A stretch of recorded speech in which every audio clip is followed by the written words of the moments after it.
నెల్లూరు జిల్లా పద్మనాభ సత్రం పల్లెపాలెంలో పరువు హత్య జరిగింది. మాట వినకుండా మరో వ్యక్తిని పెళ్లి చేసుకుందన్న కోపంతో యువతిని చంపారు తల్లిదండ్రులు, ఇతర కుటుంబ సభ్యులు. ఇంటి పక్కనున్న ఖాళీ స్థలంలోనే పూడ్చిపెట్టి కంప వేశారు తల్లిదండ్రులు. కూతురు కనిపించడం లేదని పోలీసులకు ఫిర్యాదు చేశారు. 25 రోజుల తర్వాత పోలీసులకు సమాచారం ఇచ్చినట్టుగా గుర్తెలియని వ్యక్తి చెప్తున్నారు. ఇక తిరుమూరు వెంకటరమణయ్య, దేవసేనమ్మ దంపతులకు 2 కుమార్తెలు, ఒక కుమారుడు ఉన్నారు. ఇక పెద్ద కుమార్తె భువనేశ్వర్కి 10 ఏళ్ల కిందట వివాహం జరిగింది. రెండో కుమార్తె శ్రావణికి 6 ఏళ్ల కిందట పెళ్లి జరిగింది. భర్తతో విభేదాల కారణంగా తల్లిదండ్రుల దగ్గర ఉంటుంది శ్రావణి. ఈ క్రమంలోనే నార్త్ అమలూరుకు చెందిన షేక్ రబ్బానీ బాషాతో పరిచయం ఏర్పడింది. అతన్ని పెళ్లి చేసుకుంది శ్రావణి. విషయం తెలిసి శ్రావణితో గొడవపడి కొట్టారు తల్లిదండ్రులు.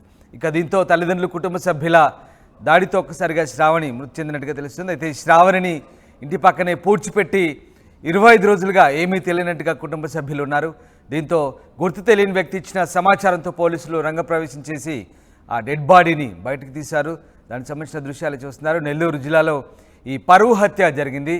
ఇక సమాచారం తెలిసిన వెంటనే పోలీసులు ఆ డెడ్ బాడీని బయటకు తీసి పోస్ట్ మార్టం నిర్వహించారు. ఇంటి పక్కనున్న ఖాళీ స్థలంలోనే పూడ్చిపెట్టి కంప వేశారు తల్లిదండ్రులు, ఇతర కుటుంబ సభ్యులు. నెల్లూరు జిల్లాల పద్మనాభ సత్రం పల్లెపాలెంలో ఈ పరువు హత్య ప్రస్తుతం కలకలం రేపుతోంది. గయాస్ జాయిన్ అవుతున్నారు. గయాస్, నెల్లూరు జిల్లాలో జరిగిన ఈ పరువు హత్యకు సంబంధించిన పూర్తి డీటెయిల్స్ ఏంటి? రామ్దాస్, ప్రధానంగా కొడవలూరు మండలంలోని పద్మనాభ సత్రంలోని పల్లెపాలెం గ్రామంలో దారుణం చోటు చేసుకునింది.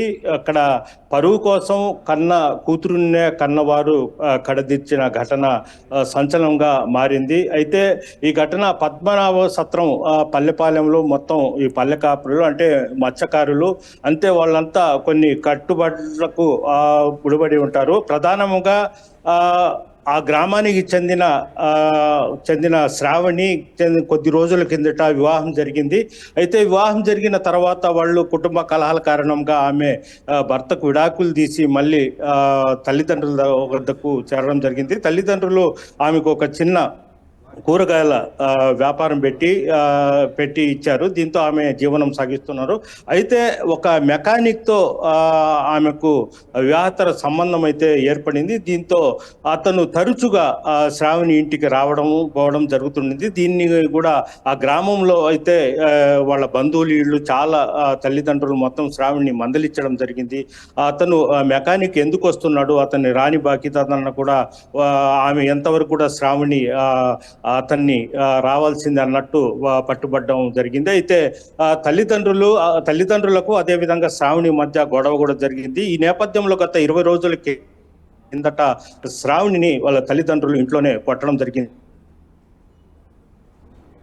అయితే కొట్టిన తర్వాత ఆమె తలకు బలమైన గాయమై చనిపోవడంతో ఆమెని ఇంటి వెనకాల గడ్డి వాము పక్కనే ఒక గొత్తి తవ్వి అందులో వాళ్ళు చేయడం జరిగింది. అయితే గత 20 రోజుల నుంచి శ్రావణి కూరగాయల అంగడి తెరవకపోవడం, శ్రావణి ఆ గ్రామంలో కనిపించకపోవడంతో పలు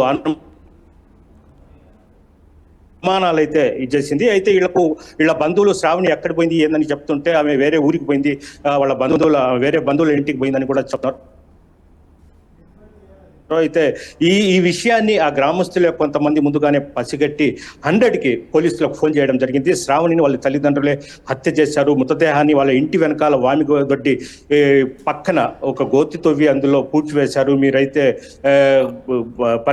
విచారించండి దీని మీద అన్న వెంటనే పోలీసులు రంగంలోకి దిగి వాళ్ళ తల్లిదండ్రులను విచారించడంతో అసలు విషయం బయట. సో ఎట్లాంటి చర్యలు తీసుకోబోతున్నారు మరి వీళ్ళపైన, కుటుంబ సభ్యులపైన కానీ ఆ తల్లిదండ్రులపైన కానీ పోలీసులు ఏం చెప్తున్నారు, ఎలాంటి చర్యలు తీసుకునే అవకాశం?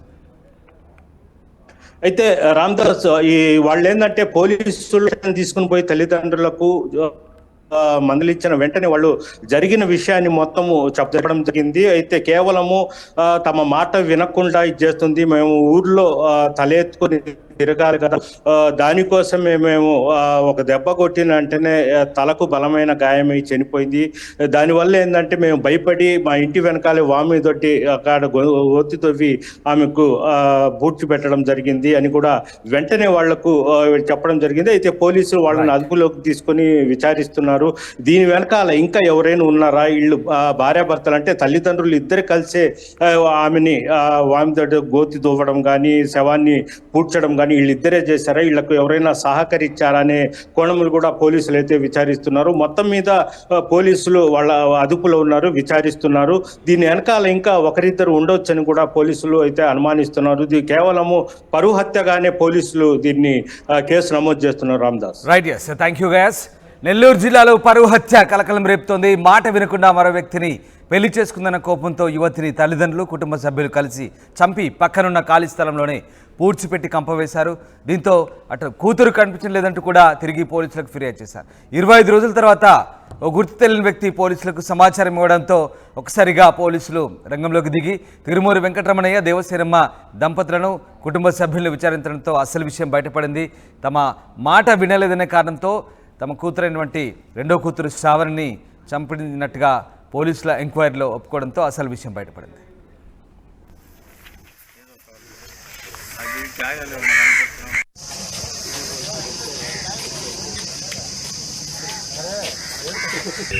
పల్లిపాలెం గ్రామంలో తిరుమూరి శ్రావణి అనేటువంటి ఒక వివాహిత గత 20-25 డేస్ నుండి కూడా అదృశ్యం అయిపోయింది, కనబడట్లేదు.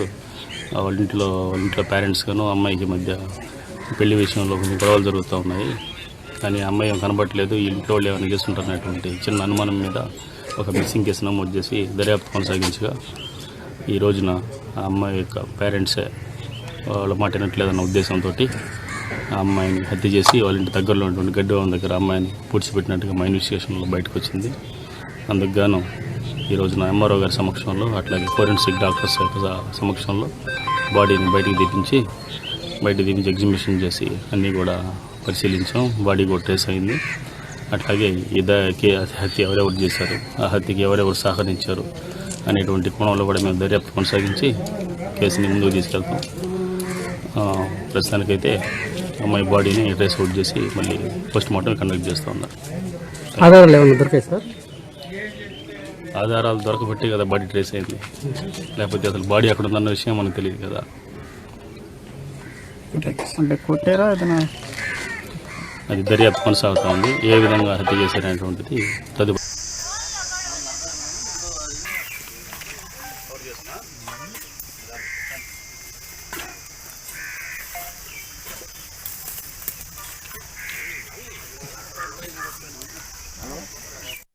ఎవరున్నారా?